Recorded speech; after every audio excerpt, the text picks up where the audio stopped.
the shot. Yes, you are. Oh, he's such a good boy.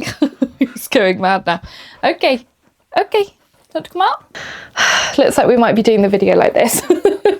You are a little bit stinky. Just a little bit. But you are a little bit stinky. Oh my God. Yes. Oh, he's a good boy.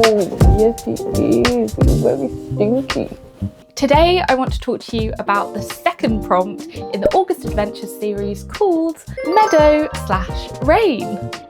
This illustration kind of came to me quite quickly, if I'm honest. I really wanted to focus on rain, and my idea was that a child would have a huge rucksack on and they would be sheltering in a little archway hedgerow. They're sheltering from the rain and they've come into this mystical, magical maze or somewhere that they've never been before, and there's little creatures hiding, and I knew that I wanted him front and centre and to have the archway as the main focus of the image, and then have stuff going on the outside which would also tell a story. So initially I just started building up the colour.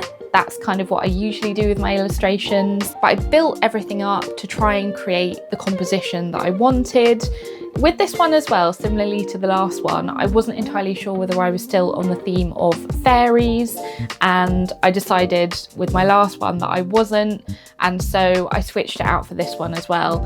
And I had these little fairies drawn, and it was really cute because I thought some of them would be shh, because he'd kind of come into their habitat or where they usually are. But when I had him right in the centre, and then I had a fairy that would have been close up, looking the same size as him proportionally, it just looked a bit off and a bit strange, and I didn't want to make him any smaller because again I wanted him to be the focus. So I decided to scrap the fairies and try and find some other whimsical, mystical thing that he would not know is there, essentially, but would be interacting with him. So I landed on lots of eyes and things within the foliage, and it's kind of up to interpretation whether you think that this foliage is actually alive and that's what is interacting with him, or whether there's stuff inside the foliage that are hiding as part of the foliage but they're actual creatures. It's up to you. I don't actually know what the answer is. I feel like I drew a little moustache on my little forest creatures, so I feel like it's probably the foliage that is alive, but there could be little creatures in there as well. I don't know. I really liked these podiums or plinths that I drew. I really loved the texture, and I spoke in my last video about liking parts of my style, but there's quite a lot of it that I'm not 100% on board for, and I feel like those plinths are a really good example of what I want my illustrations to be like or look like. They kind of look a little bit collaged, they're very textured, and you can see that they're hand drawn and they're a bit wonky, and for me I was like, yes, that plinth is the best plinth I've ever drawn. But yeah, so I'd quite like to explore that side of my style at some point, because that kind of did something to my brain, gave me a bit of dopamine and a bit of inspiration, shall we say. But I drew the little boy, I thought he was really cute, and I drew this nice little crow. I had an idea to have an interaction between the boy and the crow. It's almost like the crow is saying, what are you doing here? And being quite cheeky and inquisitive. And I think that tonally sort of sets the mood for the drawing, because if I were to have just the boy walking in looking a little bit frightened and puddles on the floor, I feel like it could be a little bit scary. And I didn't want it to be scary, I just wanted it to be a mystery or a bit whimsical and magical. I don't want fear and horror, because that's not the vibe here, let's be honest. So I think that interaction between the crow and the boy works really nicely, and I quite like the way that I drew the boy actually.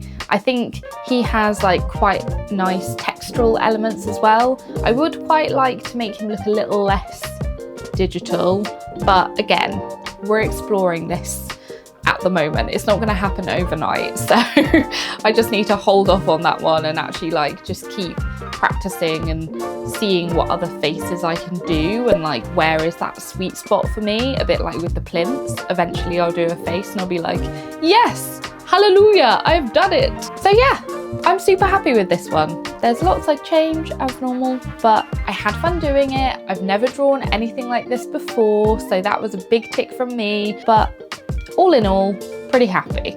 I am completely overwhelmed with how lovely the August Adventures 2025 hashtag has been. It's honestly been so lovely to interact with everyone. So many beautiful creations and so many people just being so complimentary towards each other and really creating like a community, which is exactly what we wanted as hosts. So we couldn't be happier with the way that it's going. And I myself have grown quite significantly on Instagram, and I found some beautiful new artists and some people have found me.